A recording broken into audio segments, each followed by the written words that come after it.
प्रसिद्ध कवि, कृष्ण काव्य धारा के सर्वश्रेष्ठ कवि सूरदास।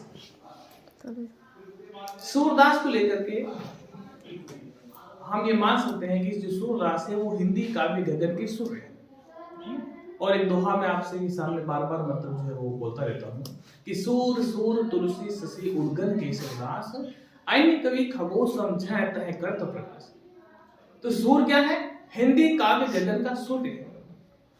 और तुलसी क्या है? सूर सूर तुलसी शशि, तुलसीदास जी क्या है? शशि मन चंद्रमा है ना। और उद्गन केशवदास, ये केशवदास है छोटे मोटे मतलब उद्गन की तरह है, और बाकी छोटे मोटे जो कवि हैं वो तारे हैं, सितारे हैं जो आकाश के अंदर नक्षत्र के अंदर ऐसे ही टिमटिमाते रहते हैं। सूरदास है। और सूरदास का जो जन्म होता है, कल मैंने आपको बताया था 1478 ईस्वी के अंदर। कुछ लोग सिही मानते हैं जो दिल्ली के पास में है, और जैसे डॉक्टर नगेंद्र कुमार ने कहा कि इनका जन्म सिही में हुआ था, है ना। और बहुत सारे ऐसे लोग हैं जो कहते हैं कि नहीं, रुनकता के अंदर हुआ था। इनके जन्म समय को लेकर के विद्वानों के अंदर मतभेद है। कोई कहता है कि कब हुआ था, कोई कहता है कभी हुआ था, परंतु 1478 ईस्वी को स्थिर कर दिया गया है कि इनका जन्म है 1478 ईस्वी के अंदर सिही रुनकता दिल्ली के पास में हुआ था। अब इनकी मृत्यु है वो 1583 ईस्वी के अंदर। इनका निवास स्थान पारसोली था, पारसोल नामक स्थान के ऊपर रहते थे।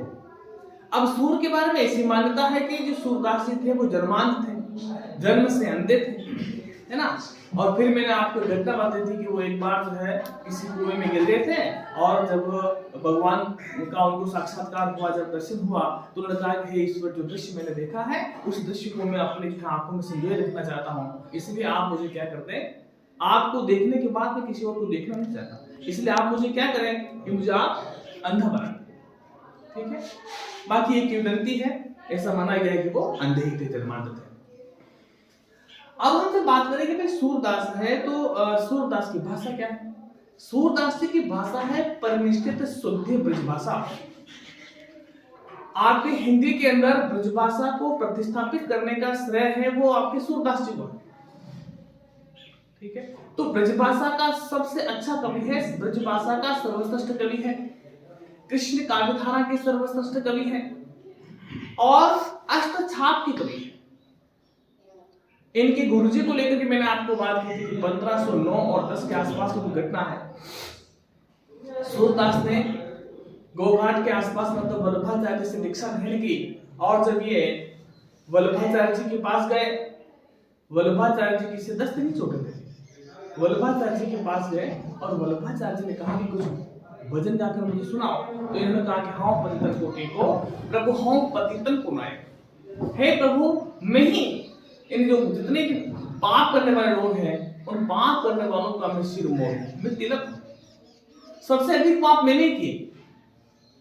ठीक है, इस प्रकार से उनमें, उनके इन पदों के अंदर, उनके जो उस गायन में उनकी देवता झलकती है। तो उनको जब सुना वल्लभाचार्य जी ने, तो वल्लभाचार्य ने कहा कि सूर होकर गिगियाते हो, भगवत भक्ति की पद गाओ, कि नाम तो तुम्हारा सूर है और ऐसे मतलब रोने वाले गिनियाने वाले तुम जो है संगीत गा रहे हो, भगवत भक्ति के जो है वचन गाया करो।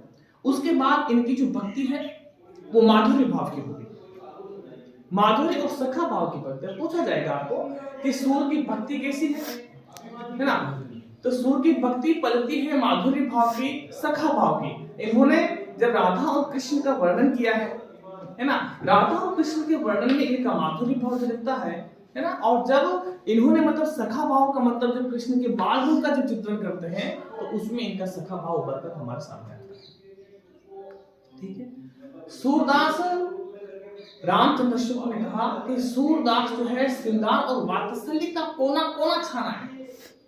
ठीक है, और उसने कहा कि सूर सागर कोई पूर्व में चली आती हुई कोई परंपरा है, उसका ही मतलब विकसित रूप है, कि सूर सागर जैसी रचना मतलब अनायास ही अचानक से नहीं लिखी गई, उसका पहले से कोई रूप था, है ना। उसे रूप का विकसित रूप आपको जो किसमें मिलता है, सूर सागर के अंदर मिलता है। इनकी रचनाओं को लेकर बात करें तो इनके लगभग 25 रचना हमें देखने को मिलती है, परंतु मोटी मोटी इनकी 3 रचना है, सूर सागर, साहित्य लहरी और सूर सारावली। मैंने कहा कि सूर सागर जो है आपके इनकी प्रसिद्धि का आधार है। सूर सागर में 1.25 लाख पद है और सूर सागर जो है उसमें 1.25 लाख में से कुछ 4 या 5 हजार पद वर्तमान में उपलब्ध होते हैं। उनमें से 400 से लेकर 700 पद है वो किसके हैं? ब्राह्मण गीत परंपरा के हैं या ब्राह्मण गीत के हैं। उस ब्राह्मण गीत के अंदर क्या होता है, उद्धव जो आया है कृष्ण का संदेशा लेकर उद्धव आता है, तो गोपियां क्या करती हैं, उस उद्धव के ऊपर व्यंग्य बाण छोड़ते हैं, है ना। उद्धव को, उस ब्रह्मणे को आधार मान करके उद्धव को मतलब जो है व्यंग्य में कुछ कहती है, बहुत सारी चीजें मतलब कहती है, ठीक है। तो आपको उद्धव और गोपी संवाद है। और हिंदी के अंदर ब्राह्मण गीत परंपरा का जो प्रारंभ हुआ है, सबसे पहले वो करने वाले कौन थे? सूरदास। और हम बात करें सूरदास है, सूरदास की रचनाओं में 3 रचनाओं मैंने बताया। उसके बाद आपका जो है साहित्य लहरी आता है, और साहित्य जो लहरी है उसके अंदर न्याय का भेद है और दृष्टिकूट पदों का चित्रण है, ठीक है ना। न्याय का भेद का मतलब ये हुआ कि रीतिकाल की पद्धति पर लिखा गया कोई ग्रंथ है। रीतिकाल में जिस प्रकार से नायिकाओं के भेद और उपभेद किए गए हैं, है ना, वैसा ही मतलब जो है मिलता जुलता चित्रण आपको किसमें मिल जाएगा? साहित्य लहरी के अंदर। एक सूर सारावली है, आपके अंतिम रचना है, और उस सूर सारावली के अंदर क्या है कि सूरदास जी के वंश वृक्ष का वर्णन किया गया है। उसमें सूरदास को आपका जो है वो क्या नाम था उसका, पृथ्वीराज का रचयिता कौन है? पृथ्वीराज रचने का ना चंद्रहृदय का वंशज है।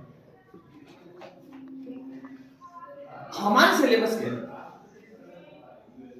आपका जो सिलेबस है सूरदास का, उसमें जो है कोई 2-4 पद है,